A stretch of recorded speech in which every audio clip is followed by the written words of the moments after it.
bonsoir à toutes et à tous. Nous sommes ce soir sur un plan d'eau pour débuter une session carpe. Donc tout le long de l'épisode, je vais vous présenter comment on fait pour s'installer, pour pêcher. J'espère vous montrer aussi des poissons. Je vais vous montrer un peu comment on fait pour pêcher de nuit, les manières de s'installer, de pouvoir aborder les postes selon le substrat, le fond. On va aborder plusieurs thèmes, plusieurs sujets. Je vais vous présenter tout ça, j'espère de manière la plus simple et la plus accessible pour tous.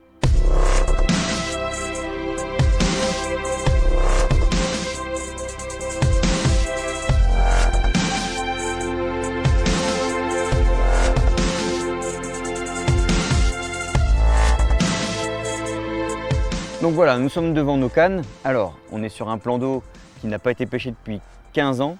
Donc les carpes n'ont pas l'habitude d'être pêchées. Je vais positionner mes cannes dans différentes profondeurs, différents substrats et différents endroits pour pouvoir attraper le maximum de poissons. On a une session qui fait seulement une journée et demie, donc on a très peu de temps pour pouvoir capter les poissons. Donc la première canne va être mise sur des obstacles qui ont une profondeur d'environ 2 mètres.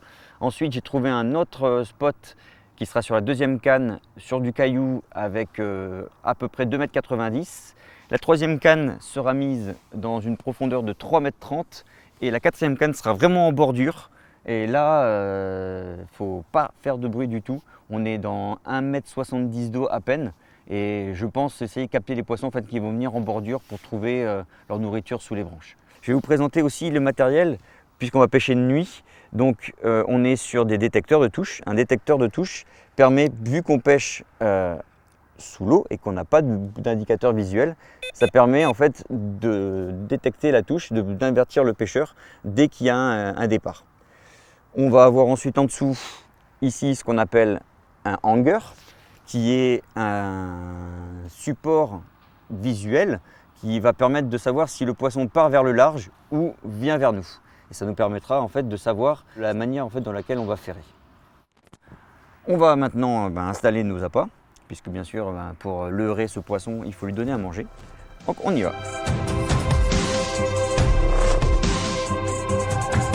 Alors je vous parlais d'appât. Voici l'appât pour une carpe. Donc on appelle ça une bouillette. C'est tout simplement une boule de farine aromatisée. Pour le coup ici, épices et crabe, pas mauvais pour les carpes.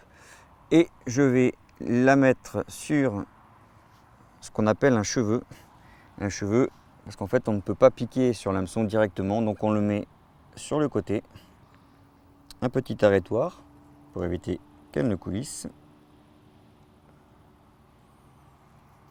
On serre le tout. Donc pour le coup, j'ai utilisé une bouillette ici, Spicy Crab. C'est une des bouillettes qui est le mieux appréciée.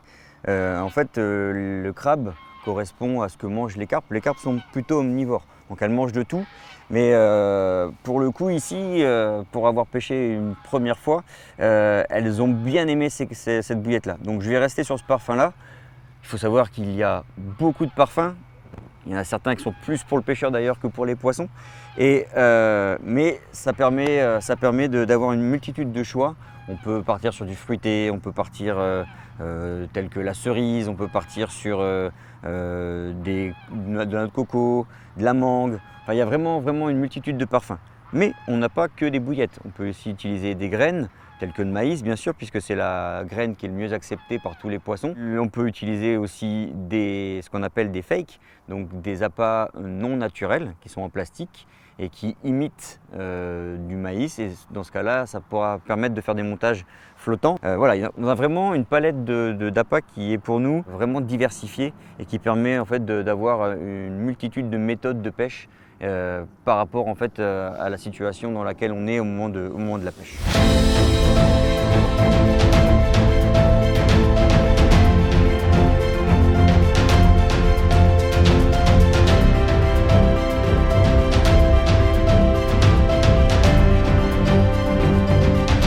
Bon voilà, le bivy est monté, tout le bivouac est installé. Tout a été rangé pour qu'on ne se prenne pas les pieds dans un obstacle en pleine nuit. Maintenant, il ne reste plus qu'à vous souhaiter une bonne nuit et vous dire à tout à l'heure, très vite, pour le prochain départ. A plus tard.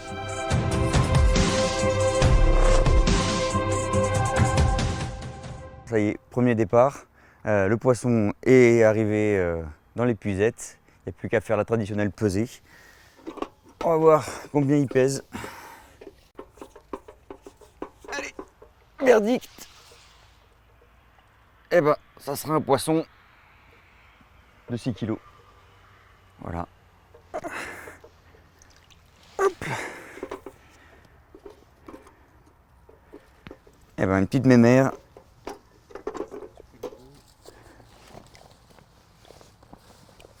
Une belle commune. On va la mettre en sécurité dans un sac de conservation et on prendra de belles photos demain matin avec une belle remise à l'eau.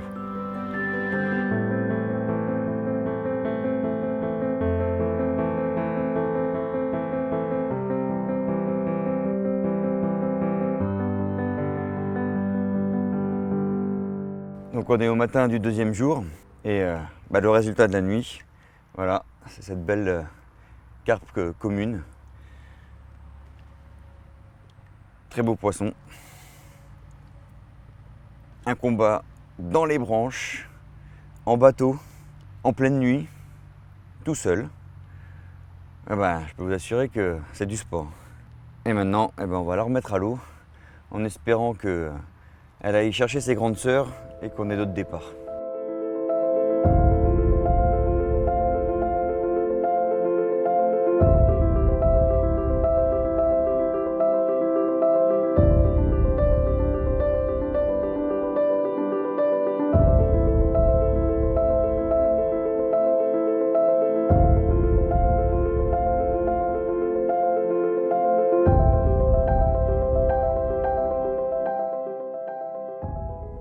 Vu que c'est des poissons qui n'ont pas l'habitude d'être pêchés, je vais pas changer l'appât. Je vais le laisser tel qu'il est puisque il est pêchant.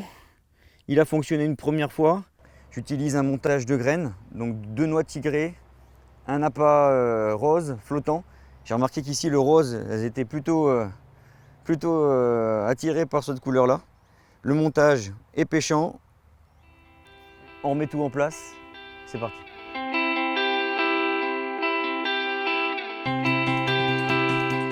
On est en train de retourner sur le coup pour repositionner la ligne. On va s'approcher au moteur électrique. L'avantage, c'est que les moteurs électriques sont très silencieux et ça ne fait pas de nuisance sonore pour les poissons. Parce qu'on en a fait pas mal avec le combat déjà, donc les poissons ont dû pour le moment quitter la zone. On va éviter de plus faire du bruit et on va se mettre en position pour pouvoir repositionner la ligne. On utilise le bateau, je précise, pour la précision en fait, du positionnement de la ligne. C'est important. On peut positionner la ligne, les appâts, tout au même endroit. Ça permet d'éviter d'inonder la zone d'appât et vraiment avoir un point stratégique. C'est mon repère. Hop, on va positionner.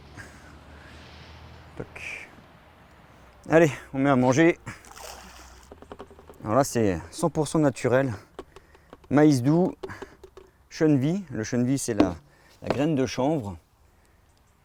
Et noix tigrée. En espérant que ça y aille. Allez, on va repositionner la ligne sur son détecteur. Et on se voit plus tard.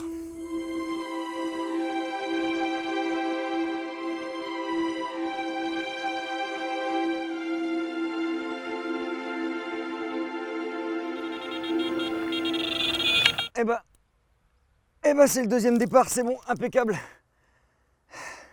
Poisson. Ouh.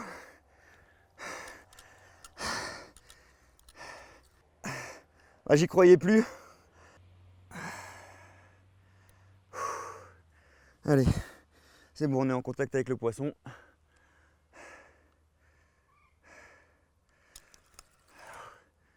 Quand on combat une carpe, à toujours être en tension avec le poisson, mais être souple aussi pour en fait pouvoir respecter le poisson, pas lui arracher la gueule et profiter du moment. Là, c'est que du plaisir.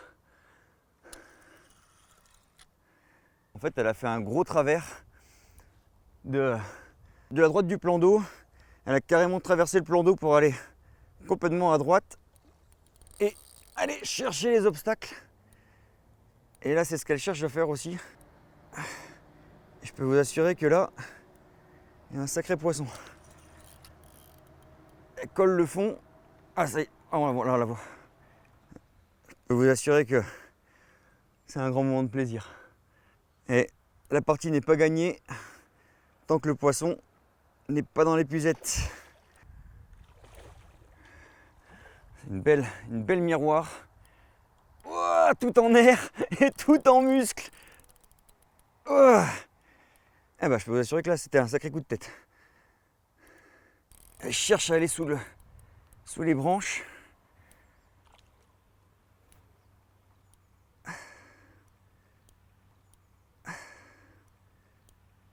Voilà, elle arrive. Aïe, attention. Allez, elle est dans le triangle magique.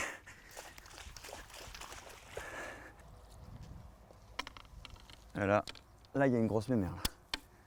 Tout à l'heure, on avait une belle commune. Et ben, je lui avais demandé d'aller chercher sa grande sœur. Je vais vous la présenter.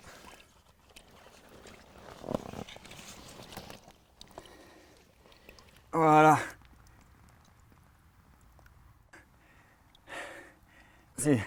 Donc c'est une belle carpe miroir. Elle est magnifique. Elle est lourde, 14 kg. Elle m'a fait un super combat. On va lui faire un bisou. Et puis on va lui dire bonne route.